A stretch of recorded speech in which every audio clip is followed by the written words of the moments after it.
오늘 말씀은 사도들을 돕기 위하여 세워졌던 일꾼 빌립과 에티오피아에서 높은 관리로 중요한 일을 맡고 있었던 내시의 만남의 장면이 나타나고 있습니다. 빌립에게서 복음을 전하는 일, 전도하는 일은 특별한 것 또한 없습니다. 빌립의 삶은 항상 복음을 전하는 것, 예수 그리스도를 전하는 것이 그의 삶의 모습이었습니다. 그것은 빌립뿐만 아니라 당시 초대교회 모든 성도들이 다 그러하였던 것이죠. 그렇기에 복음을 전하는 장면 자체가 어떻게 보면 그냥 항상 일어나는 하나의 일일 수밖에 없는 것입니다. 사마리아에서 복음을 전하던 빌립은 수많은 사람들에게 복음을 전하였습니다. 주님께서 주신 권능으로 인하여서 놀라운 일도 행하였습니다. 이후 또한 여러 성을 다니며 복음을 전하였던 빌립은 수많은 다양한 사람들과 다양한 상황 속에서 복음을 전하였던 사람입니다. 그런데 오늘 이 둘의 만남, 평소에도 빌립은 수많은 사람 또 다양한 사람들을 만나며 복음을 전하는 일들이 계속 있었음에도 불구하고 특별히 오늘의 만남은 조금 특별했습니다.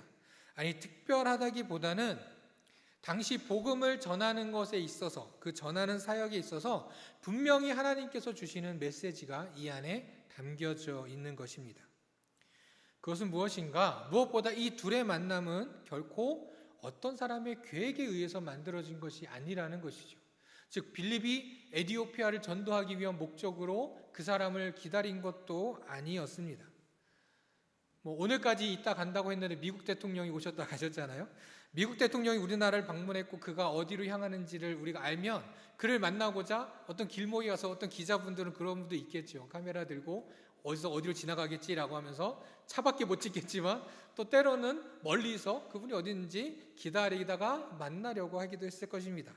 그러나 빌립과 이 에티오피아 내시는 각자 자신의 길을 가고 있었습니다. 둘이 만날 계획은 없었습니다.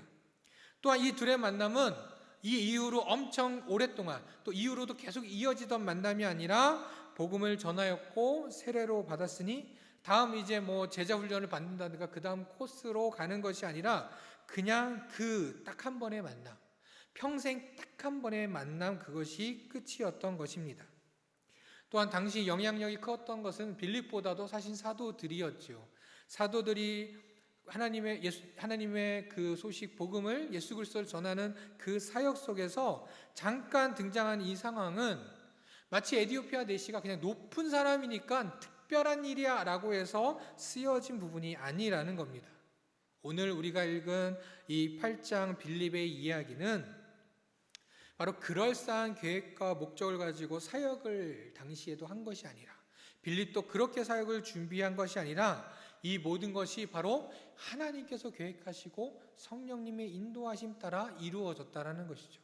당시에 복음을 전하던 건 제자들이, 사도들이, 그리고 예수님을 믿는다고 했던 사람들이 무슨 세력을 넓히고자 확장시키고자 특별한 계획을 가지고 했던 것이 아니라 그 모든 사역들이 오로지 하나님의 계획하에 성령님의 인도하심 따라 이루어지고 있었다라는 사실을 분명히 보여주고 있는 것입니다. 이것은 빌립뿐만이 아니라 사도들뿐만이 아니라 당시에 예수 그리스도를 믿는 모든 사람들, 초대교회 성도들이 모두 오직 성령의 인도하심 속에만 살아가고 있었다라는 사실을 고백하는, 그래서 그것을 보여주는 하나의 장면인 것입니다. 또한 이 장면을 통해서 또 하나 이스라엘을 넘어 이방 땅에도 복음이 전해지길 원하시는 그 하나님의 마음이 바로 이 장면에서 나타나지고 있는 것이죠. 오늘 빌립과 에티오피아 내시의 만남을 통해서 바로 예수님의 증인으로 살아가야 하는 우리의 삶들을 다시 한번 살펴보고 아무리 광야라 할지라도 광야 같은 삶이라 할지라도 한 걸음 한 걸음 우리의 믿음을 지키며 나아가는, 또한 그 가운데 우리가 어떠한 믿음을 가지고 나아갈지 한번 결단하고 생각해보는 그런 귀한 시간이 되기를 간절히 소망합니다. 자, 오늘 8장으로 들어서고 있는 이 본문의 배경은 이렇습니다. 바로 앞전에 무슨 일이 있었을까요? 7장 끝에서 바로 우리가 잘 알다시피 스데반의 순교가 있었습니다. 스데반의 순교 이후 예수님은 전하는 이들을 향한 박해가 본격적으로 시작이 되었습니다. 결국 그 박해로 인하여서 이제 8장으로 넘어와서 어떤 장면이 펼쳐지고 있습니까? 이제 예루살렘에는 사도들 외에 사도들만 남아있고 나머지 사람들은 뿔뿔이 흩어졌습니다. 본문의 말씀대로는 유대와 사마리아 여러 땅으로 흩어졌다라고 이야기했습니다. 그 밖에는 심하여져서 모든 교회를 파괴하며 다니기 시작하였고 예수 그리스도를 전하는 모든 사람들, 예수 그리스도를 믿는 사람들을 닥치는 대로 감옥에 가두는 일이 일어났습니다.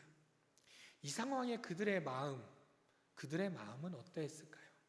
문득 전에 이제 중등부를 맡고 있을 때, 물론 저학년을 맡고 있을 때도, 초등학교 맡고 있을 때도 그랬지만 특별히 중학교를 맡고 있을 때 좀 특별한 일이 있었습니다. 이제 주말이 되거나 금요일 오후가 되면 학교 앞에 가서 아이들을 좀 만나고 간식도 나눠주려고 서 있었던 적이 있었습니다. 그 전에 교사로 있을 때도, 그리고 전도사로 2, 3년 있을 때도 전하는 일에 문제가 없었는데, 전도사 사역을 하고 한 3년쯤 지났을까요? 학교 앞에서 기다리고 있었더니 아이들이 학교 끝나기 전에 학교 관계자 되시는 분이 한 분이 나오셔서 정중하게 말씀하시는 거예요. 이러지 않으셨으면 좋겠습니다. 이렇게 앞에 나와서 이렇게 전도하고 이런 거 하지 않으셨으면 좋겠다라고 꽤 높은 분께서 오셔가지고 정중하게 말씀을 해주셨습니다. 그래서 어떻게 했을까요? 안 갔을까요? 그 다음 주에도 또 갔긴 했습니다. 그런데 마음이 좀 무거웠습니다. 괜히 좀 신경이 쓰이는 거예요. 와서 화를 내신 것도 아니고 엄청 심한 말을 하신 것도 아니고 정말 정중하게 오셔서 예의를 갖추셔서 좀 이러진 않으셨으면 좋겠다라고 정중히 얘기하셨음에도 불구하고 그것을 들은 제 마음이, 또 같이 함께 했었던 선생님들의 마음이 편치 않았습니다. 그런데 그냥 말로만 엄포를 하는 것이 아니라 실제로 교회를 허물고 있고 사람들을 내쫓고 있는 상황들의 초대교회 성도들은 어떠했을까요? 문득 그러면서 이것과 비슷한 때가 있었던 것 같은데 라고 생각하다가 몇 년 전에 있었던 중국의 모습이 그려졌습니다. 제 대학 동기도 중국에 선교사로 갔다가 이때 쫓겨나긴 했었는데 바로 중국이 그랬었죠.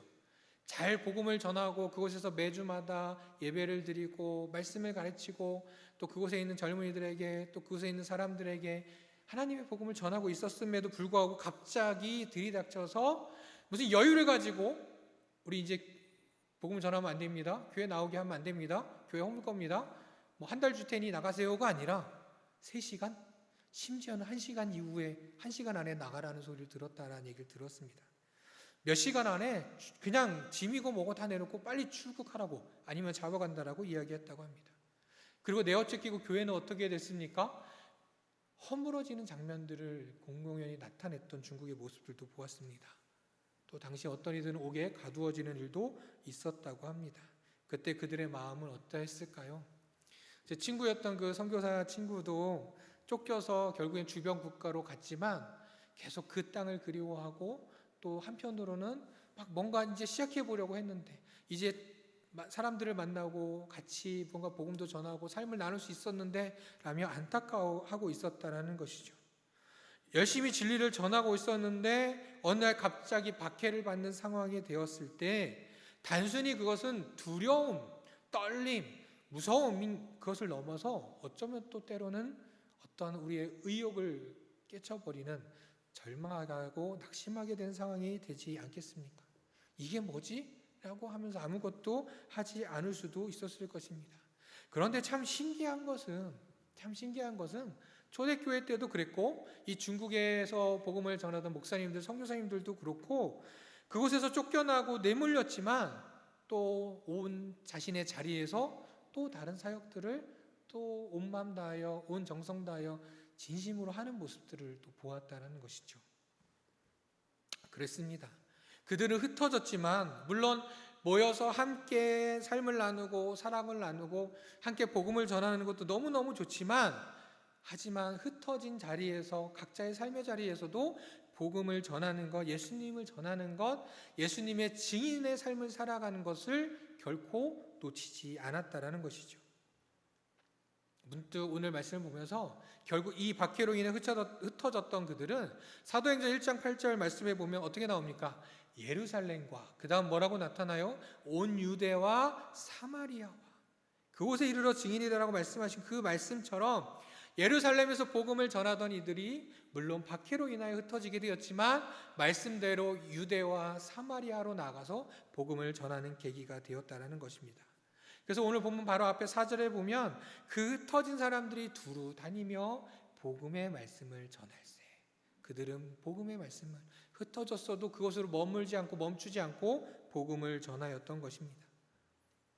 그렇게 복음을 전하던 사람들 중에 한 명, 누구죠? 빌립을 바로 오늘 8장에서 소개하고 있는 것입니다. 그는 어떠한 사람이었습니까? 바로 예루살렘에서 구제의 일을 돕기 위해서 성령과 지혜가 충만하여 사람들에게 칭찬받던 그런 사람이었습니다.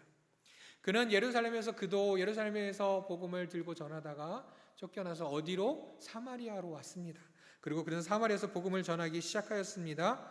예수님과 함께하였던 제자들도 다른 유대인들과 마찬가지로 사마리아는 몸으로는 가까운 곳 그것을 지나고 매번 헤아칠지 몰라도 마음은 어땠을까요? 그들을 상종하지도 말아야 되고 대화도 하지 말아야 하는 그곳이 사마리아였던 것이죠. 근데 이 빌립이 바로 그곳에서 예수님의 복음을 전하기 시작했다는 것입니다.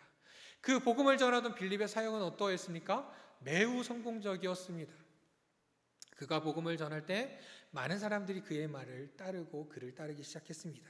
또한 그로 인하여서 병을 고침도 받고 귀신도 쫓겨나는 일들도 일어났습니다. 그렇게 그로 인해서 사마리아 사람들이 예수 그리스도 바로 복음으로 인해서 기쁨이 가득하게 되었다는 것이죠. 또한 이 소식에 예루살렘에 있던 바로 사도 누굽니까? 베드로와 요한도 직접 이 장면을 보고자 사마리아로 내려왔습니다.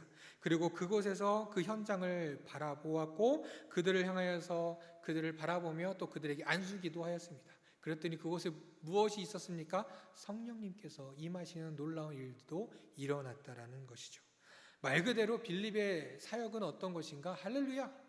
정말 성공적이고 은혜롭고 감사하고 무엇보다도 기쁨이 충만하였던 것이죠. 정말 어떻게 보면 사역으로서 정말 대성공이었습니다. 지금 한쪽에서는 박해가 일어나고 있음에도 불구하고 뜨겁게 복음이 전해지는 그런 현장이 바로 사마리아였고 그 중심에 누가요? 빌립이 있었던 것이죠.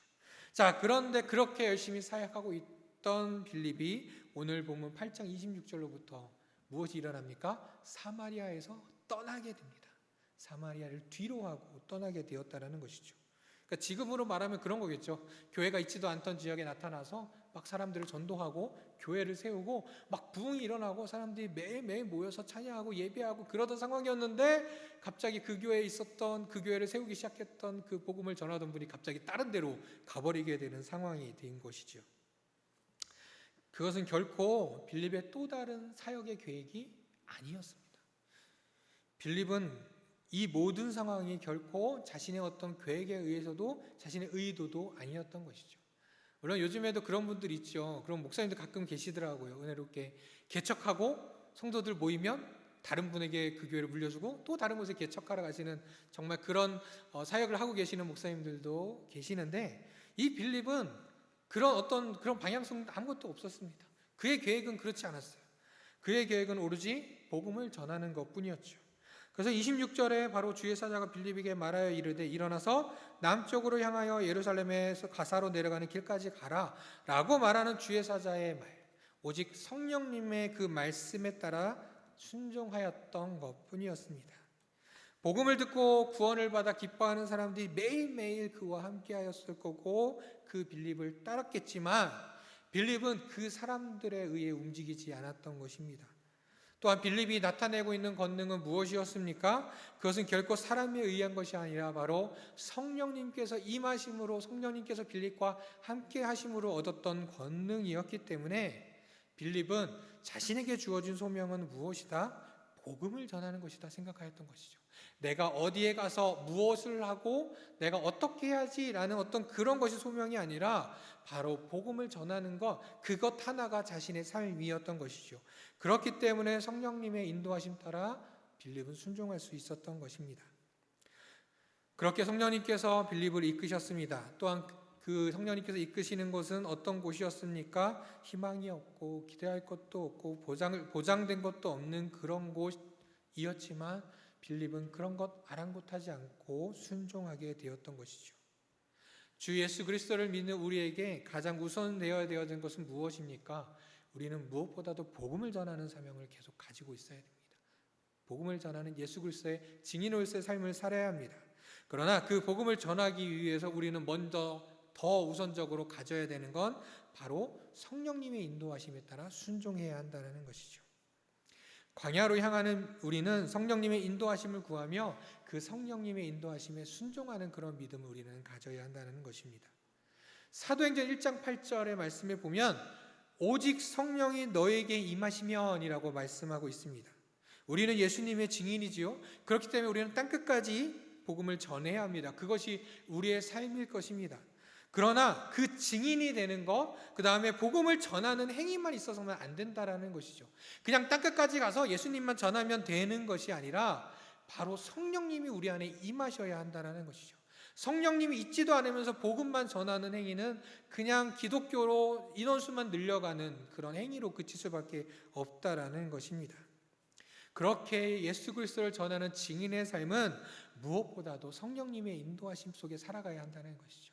바로 이 빌립의 전도의 이야기 속에서 우리는 바로 이것을 보아야 합니다.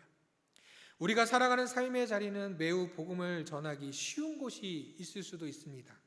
사람들의 마음이 준비되어서 툭 말씀 한 구절만 딱 전하면 그들의 마음이 열리는 상황이 있을 때도 있습니다. 그러나 또 반대로는 복음을 절대적으로 거부하는 곳도 있지요. 또 때로는 복음을 전하고 싶지만 전할 사람을, 그런 경우도 참 많더라고요. 전도하라고 계속 얘기하고 마음에서 계속 우러나지만 전도할 사람이 막상 없는 것도 우리에게는 존재합니다.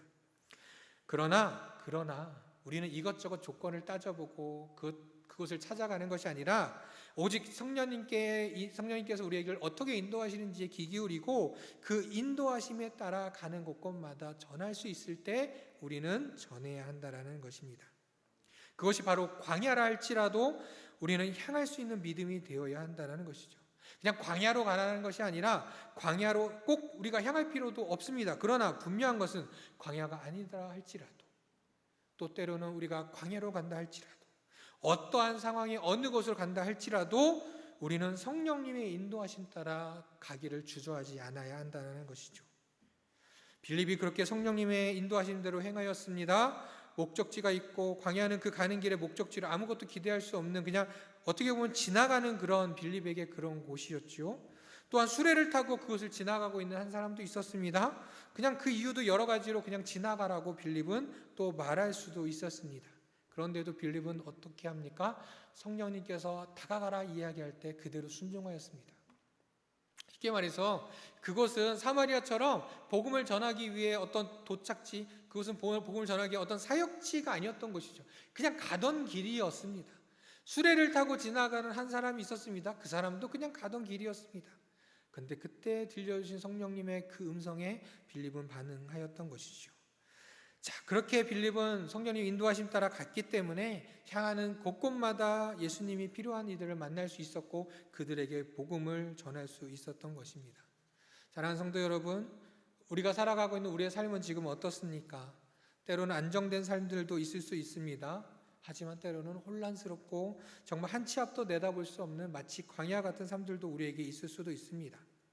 또한 어쩌면 그러한 상황으로 우리가 가고 있을지도 모르고 가야 할지도 모릅니다.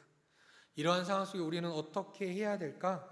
바로 오늘 박해의 상황 속에서도 복음 사역에 성공했던 빌립이 또 다른 길로, 성공한 곳이 있었지만 그래도 또 다른 길로 향하였던 것이 바로 사람의 욕심도 사람의 계획도 아닌 그저 성령님의 인도하심이었던 것처럼 우리도 항상 성령님의 인도하심을 따라 살아가는 우리의 모든 삶이 다 되기를 간절히 소망합니다. 그래서 그 인도하심에 의지하면서 오직 예수 그리스도의 증인, 예수님의 증인으로서의 삶을 살아가는 저와 여러분들 다 되시기를 간절히 소망합니다. 자, 이제 빌립이 에티오피아 사람 네시를 만났습니다. 그럼 이제 에티오피아 사람 네시를 한번 살펴보고자 합니다. 그는 어떤 사람이었을까요? 그는 자신의 나라에서 이 예루살렘이 어마어마하게 먼 곳임에도 불구하고 예루살렘까지 와서 하나님 앞에 예배를 드렸던 사람입니다. 그래서 그는 어떤 사람이냐? 바로 하나님을 믿는 사람으로 주의 말씀을 사모하던 사람이었습니다. 실제 그가 오고 가는 길에 수레에서도 하나님의 말씀을 읽고 있었던 것이죠. 그랬던 그가 이제 고민에 빠졌습니다. 말씀을 읽던 중에 이해되지 않는 부분, 해결이 되지 않던 부분들이 있었던 것이죠. 그리고 그 부분을 누구도 가르쳐주는 사람도 없었습니다. 그래서 오늘 본문에서 그가 집으로 가는 도중에도 하나님의 말씀을 또 소리내어 읽고 있었던 것이죠. 그것은 그냥 단순히 그냥 소리내어 읽는 행위가 아니라 그 말씀을 계속 크게 읽으면서 뭔가 그 안에 해답을 찾으려는 그의 모습이 보였습니다. 그러나 그는 어떠했습니까? 답을 찾지 못하였던 것이죠. 왜 그랬을까요? 그가 이미 예루살렘에 다녀왔는데 예루살렘에 가면 하나님의 말씀에 그 능통한 사람들도 있었을 것입니다. 특별히 이사야의 말씀을 보고 있다고 했지요. 이사야 선지자는 유대인들에게도 너무너무도 훌륭하고 너무도 인정하고 바라보는 그런 선지자인데 모두가 알만한 사람임에도 불구하고 예루살렘에서 그 누구도 이 말씀의 해석을 이 내시에게 알려주지 않았던 것입니다. 왜 그랬던 것일까? 바로 그 말씀 구절이 어디입니까? 이사야서 53장의 말씀이었기 때문입니다. 왜 그랬을까? 저도 한번 찾아봤습니다. 그랬더니 실제로 지금도 이사야 53장 이 부분은 유대인들에게 랍비들에게 금서처럼 여겨지는 곳이라고 합니다. 어떤 분이 자신에게 있었던 일을 글을 좀 보았습니다. 그분이 하루는 랍비가 되기 위해서 교육을 받고 있는 한 교육생을 만나게 되었다고 합니다. 그래서 그분과 함께 성경책을 펴놓고 대화를 시작했다고 합니다. 그러면서 이제 그분은 그런 걸 얘기하고 싶었던 것이죠. 이 구약 성경에서 얘기하고 있고 그리고 너희들도 기다리고 있는 그 메시아가 바로 예수 그리스도다 라고 계속 증명하고 싶었고 그리고 그것을 교육받고 있던 그 유대 종교인은 아니다, 그렇지 않다 라고 서로 열띤 토론을 나누고 있었다고 합니다. 그때 이 사람이 이사야 53장을 펼치면서 이 예언하고 있는 이분이 바로 예수 그리스도라는 걸 말하려고 하는과 동시에 이 53장을 펼치자마자 그 유대 종교인은 기겁하면서 얼굴을 다른 곳으로 돌리고 그냥 몸만 돌린 것이 아니라 일어나서 아예 멀찍이 떨어졌다라는 것입니다.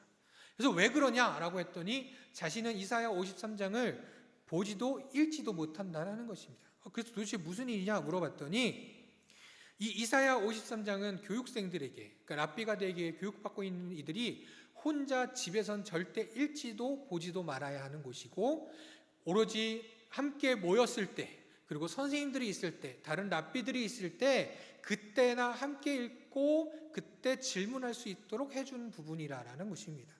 그래서 같이 교육받던 중에 어떤 이들은 아예 이사야 54장 부분은 그냥 다른 종이로 그냥 덮어두고 아예 눈에 띄지도 않게끔 해놓는 경우도 있었다라는 것입니다. 그런데 오늘 본문 지금 이 상황에서 어떠했겠습니까? 레시가 아마 예루살렘에 가서 나와 있진 않지만 물어보지 않았겠습니까? 그곳에 있는 누군가를 만나 이 부분을 물어봤을 겁니다.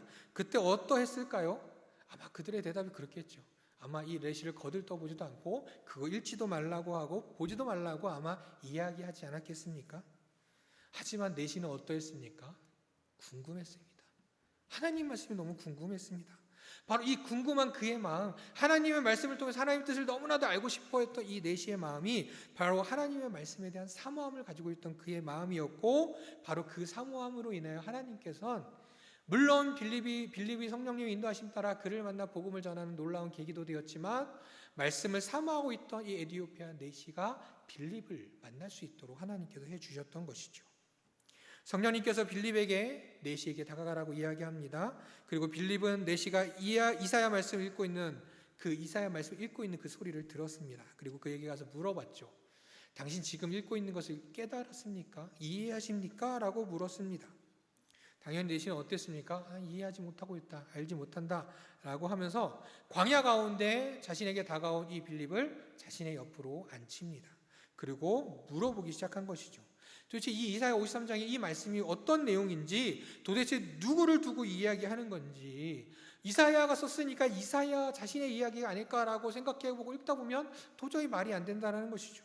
다른 누구인지 도저히 이 말씀으로서는 도저히 알 수가 없기에 알려달라고 청합니다. 그때 빌립은 그 내시에게 이사야 선지자가 예언하고 있는 그 고난 받으시고 모든 죄를 담당하셨던 분이 바로 예수 그리스도이시다라고 전하였던 것이죠. 바로 예수님께서 이 땅에 계시면서 하셨던 모든 것을 빌립은 그대로 전하였고 그것이 그 이사야가 예언하고 있는 그 메시아, 당신이 만나야 할 메시아가 누구다? 예수 그리스도다 전하였던 것입니다. 내시는 자신이 궁금했던 모든 것들이 해결되었습니다. 이것은 단순히 학문적으로만 해결되었던 것이 아닙니다. 그렇기 때문에 그는 바로 세례도 받겠노라고 이야기한 것이죠. 왜요? 예수님을 나의 구주로 영접했기 때문입니다. 그냥 이 문제의 답을 그냥 얻고 깡무적으로 끝난 것이 아니라 그의 마음에 예수님을 메시아로 진정 믿게 되었다는 것이죠. 하나님의 말씀을 사모한 내시에게 하나님께서는 빌립을 준비하셨던 것입니다. 당연히 빌립은 또 다른 곳에 가서 복음을 전하는 사역을 그가 해야 했지만 그 가는 길에 바로 이 사람을 만나도록 하여 주었고 바로 복음을 전할 수 있게 하였던 것이죠. 그 이 둘은 잠시 후에 무엇을 발견합니까? 물도 발견합니다. 아니 뭐 그럴 수 있지 않아? 라고 생각했는데 문득 다시 보는데 이곳이 어디였습니까? 광야였습니다. 광야에서 세례를 받을 만한 물이 있는 곳을 찾을 수 있는가? 있겠지만 쉽지 않다라는 것이죠. 그냥 쉽게 그려보면 사막에서 오아시스 찾는 게 뭐 있겠죠. 하지만 쉽습니까? 그렇지 않은 것이죠. 이것 또한 그냥 우연이 아니라는 것이죠. 하나님께서 예비하셨던 것입니다. 주의 말씀을 사모하는 자에게는 하나님께서 예비하심이 있습니다.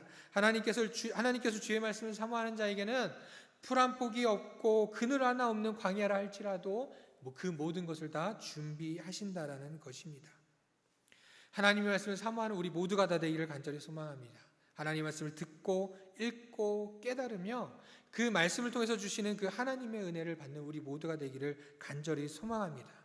그래서 어떤 상황 속에서도 하나님의 말씀을 붙들고 나아가고 사모하면서 그 말씀 속에 주신 하나님의 음성을 우리는 귀 기울이고 그렇게 매일매일 주님께서 예비하신 길들을 살아가는 우리 모두의 삶이 다 되기를 간절히 소망합니다. 마지막으로 광야를 향하는 우리의 믿음은 우리의 모든 삶의 결과를 누구에게 맡겨야 합니까? 하나님께 내어 맡겨야 한다는 것이죠. 자, 빌립은 성령의 인도하심을 따라 다음 사역지인 가사로 또 그 밑에 지역들로 많은 다른 지역들로 향하고 있었습니다. 그리고 가던 중 에디오피아 사람을 만났습니다. 복음을 전하는 것에도 주저하지 않았던 것이죠. 그리고 알다시피 수레에 올라타서 같이 이야기를 나누었습니다.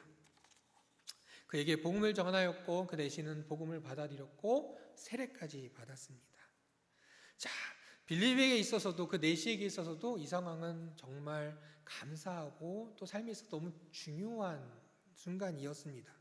그런데 세례를 받고 내시가 세례를 받은 후에 그 둘은 어떻게 되었습니까? 오늘 39절 40절에 보면 둘이 물 위에서 올라올 새 주의 영이 빌립을 이끌어간지라. 또한 내시는 기쁘게 길을 감으로 그를 다시 보지 못하니라.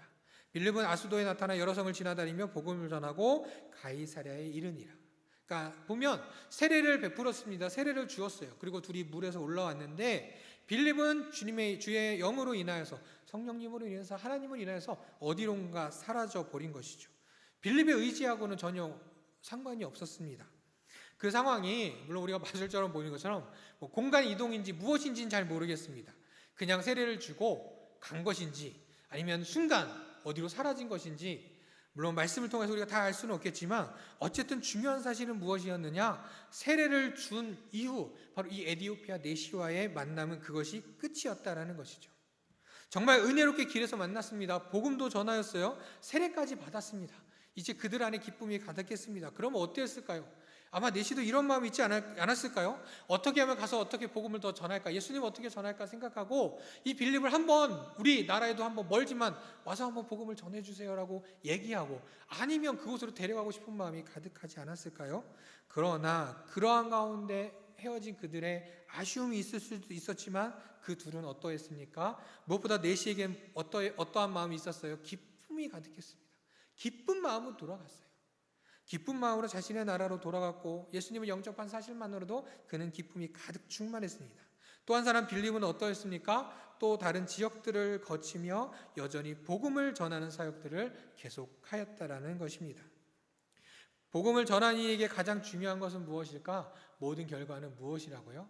하나님께 내어 맡기는 것입니다. 오직 성령님의 인도하심 따라서 바로 사모하는 그 말씀을 전하는 것, 그것이 바로 예수님의 증인으로서의 사명이라는 것이죠.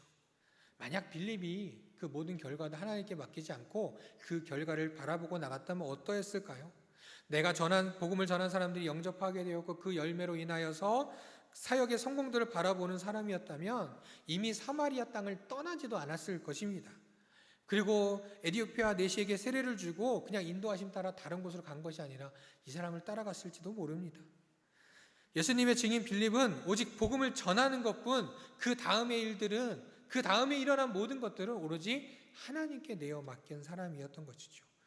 그것은 오늘 우리가 빌립을 보고 있지만 하나님께서 이 사도행전 8장에서 빌립의 이해를 통해서 우리에게 말씀하시는 건 당시에 누구도요? 빌립뿐만 아니라 사도들도 그러했고 초대교회 성도들도 다 그러했다는 것이죠. 바로 우리도 그러해야 한다는 것입니다. 문득 에디오피아가 궁금했습니다. 에디오피아는 어떻게 됐을까? 어떤 분이 이렇게 정리해놨더라고요. 에디오피아는 전 국토가 교회로 가득한 나라였고 전 국민이 기독교인이었으며 주변의 나라들이 모두 이슬람 국가로 개종할 때도 굳건하게 복음을 지키던 나라였다. 또한 이슬람이 남쪽으로 퍼져나가는 것을 막아서 남부에 있었던 케냐도 방패 역할을 해주는 그 이슬람을 막아주는 역할을 했던 그런 나라였다라고 합니다. 그러나 지금은 이슬람이 들어와 여전히 세력을 넓혀가고 또 나라 곳곳에서 이슬람의 소리들이 나타나고 있다고 합니다. 하지만 그래도 하나님을 믿고 복음을 듣고 거룩한 삶을 살아가려고 노력하는 사람들이 여전히 남아 복음을 지키고 있다는 이야기를 들었습니다.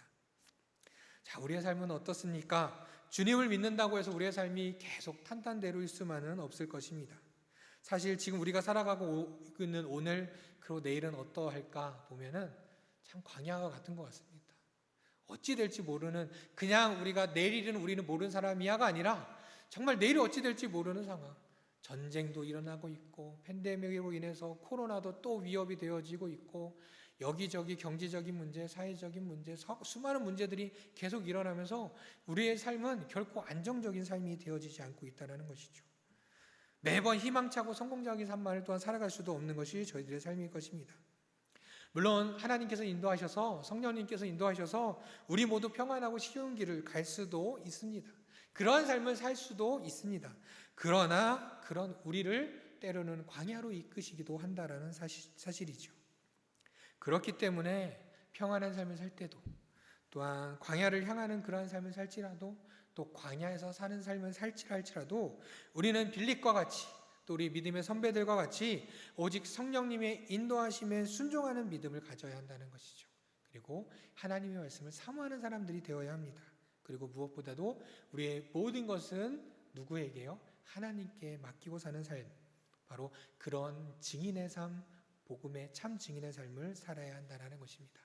우리 사랑하는 성도 여러분, 이번 한 주도 그 믿음을 가지고 오직 복음의 참 증인으로 살아가는 우리 저와 우리 사랑하는 성도님들, 그로 인해 하나님께서 기뻐하시는 우리 모두가 되기를 간절히 소망합니다. 기도하겠습니다. 모든 것을 예비하시며 인도하시는 하나님 아버지, 감사합니다. 주님께서는 저희에게 성령님의 인도하심 따라 땅끝까지 이르러 증인이 되라 말씀하셨습니다. 또한 사람의 눈으로는 아무것도 기대할 수 없는 광야와 같은 곳으로도 이끄셨습니다. 주님, 하지만 그걸로 멈추지 않으시고 어디에서든, 그리고 광야 한가운데서도 주님께서는 저희를 위해 예비하고 계심을 우리는 이 시간 고백합니다. 주님, 언제 어디에서든 주님의 음성에 귀 기울이며 성령님의 인도하심 따라 복음의 참 증인의 삶을 살아가는 저희들이 되게 하여 주시옵소서. 어떤 상황에서도 오직 주님만을 의지하며 복음을 전하는 삶을, 바로 하나님께 영광 돌리는 삶을 살아가는 저희들이 되게 하여 주시옵소서. 그로 인해서 저희의 삶의 자리에서 구원의 기쁨을 항상 누리며 오직 하나님의 뜻을 이루어가는 삶이 되기를 간절히 소망합니다. 그러한 저희들의 모습이 되기를 간절히 바라오며 저희의 모든 것이 되시는 우리 주 예수 그리스도의 이름으로 기도드립니다.